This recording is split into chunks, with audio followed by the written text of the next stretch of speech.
Hello everyone, my name is Hunter Caskey and you are watching my demonstration for the Weather Station project for software development for real-time embedded systems. So as you can see here, this is my completed weather station system. I have everything self-contained onto one breadboard with the ESP8266 Wi-Fi module, the DHT11 sensor for reading environmental temperature and humidity, as well as the OLED display for outputting human readable system status information. Right here, I have my Wi-Fi router. I had one issue with the range of the ESP8266 in that I could only get the module to connect if it was within a few feet of the router. So I'm having it pretty close for now. I have my system set up to collect sensor values at about every 30 seconds, at which point the temperature and the humidity values are going to be published to a channel that I set up here at thingspeak.com.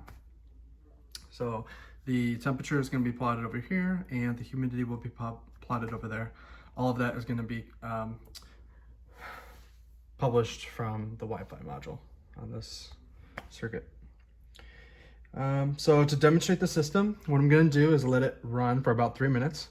After that, I'm going to place it on top of this thin layer of ice that I have. I'm going to put this tray on top to kind of block the temperature from increasing.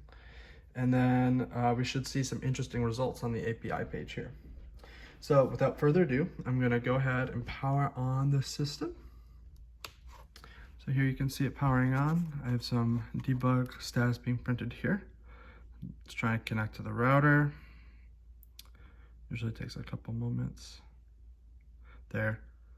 So it queried the sensor here, this sensor, and then it published the results and it's just printing out the server response. Takes a moment for it to complete, but there you go. That's the red humidity and temperature value.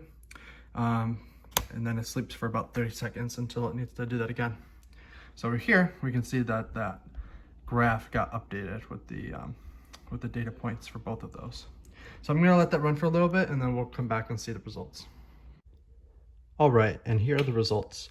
I let the system run a bit longer than 3 minutes, so it was actually more about 15 minutes in total, just because I wanted to see where this dip would bottom out at. So it looked like it bottomed out at about 16.8 degrees Celsius, which is about 62.2 Fahrenheit, and compared to the high point of 20.8 Celsius, which converts to about 69.4 degrees Celsius. As you can see, we can also see this relative dip in humidity here, and then it kind of bottoms out a little bit faster than what the temperature sensor bottomed out at. But yeah, those are my results for letting my weather station run for a bit. Hope you enjoyed the video. Thank you.